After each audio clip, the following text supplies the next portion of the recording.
Assalamualaikum warahmatullahi wabarakatuh anak-anak, kembali bersama Pak Dodi.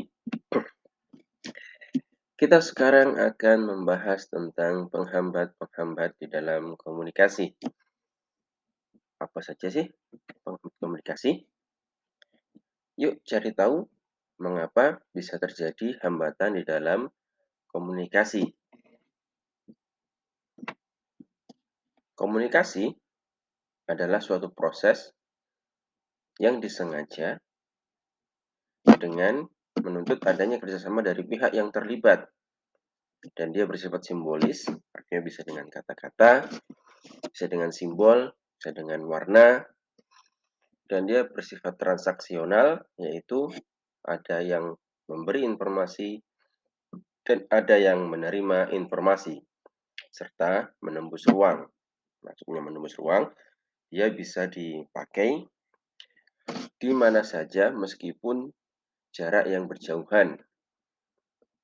Bagaimana yang kita ketahui, sekarang ada telepon seluler yang bisa kita pakai kapanpun dan dimanapun, dengan siapapun kita berbicara. Lalu, apa sih faktor-faktor penghambat komunikasi? Hambatan komunikasi ada 6. Yang pertama, seperti yang gambar yang sebelah kiri, yaitu hambatan fisik seorang yang tidak bisa berbicara. Yang kedua, hambatan mekanik, seperti yang ada pada video ini, video handphone. Lalu yang ketiga, hambatan usia, itu seperti gambar yang ada di sini adalah orang tua. Hambatan komunikasi yang keempat adalah hambatan lingkungan. Di sini gambar konser musik ya. Lalu yang kelima, hambatan kepribadian. Dan yang keenam, hambatan semantik. Kita jelaskan di slide berikutnya apa yang dimaksud dengan hambatan-hambatan tersebut. Hambatan fisik yaitu kendala yang dialami seseorang seperti dia tunarungu ataupun tunawicara, sehingga dalam komunikasi mereka hanya memakai bahasa isyarat.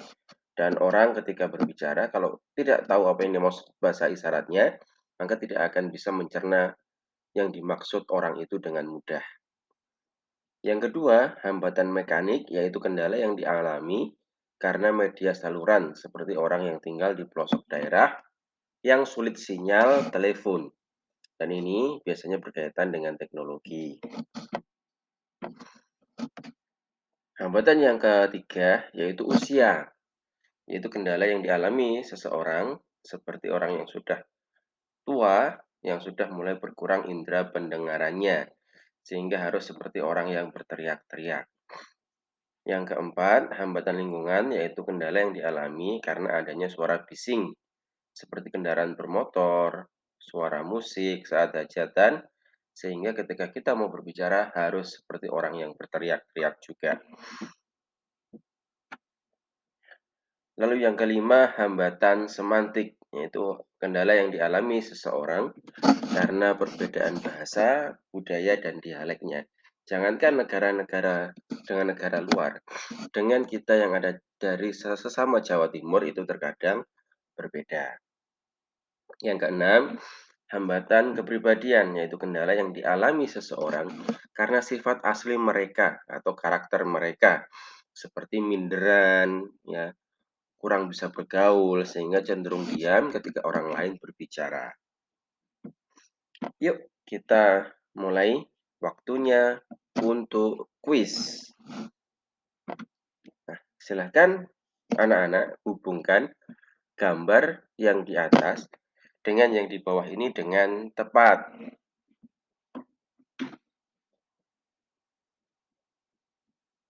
A dengan 4, B dengan 5, C dengan 1, D dengan 3, E dengan 6, F dengan 2.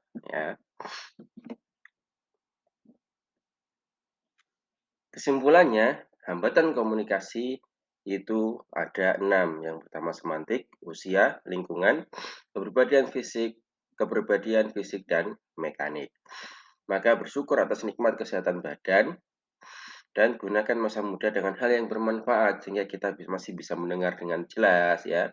Hindari lingkungan yang membuat bising, yang akan memekakan telinga. Dan usia senja, segala aktivitas sudah mulai berkurang. Bagi anak-anak yang sekarang masih muda, yuk manfaatkan masa muda ini dengan sebaik-baiknya. Terima kasih telah menonton. Semoga Allah memberkahi ilmu kalian. Assalamualaikum warahmatullahi wabarakatuh.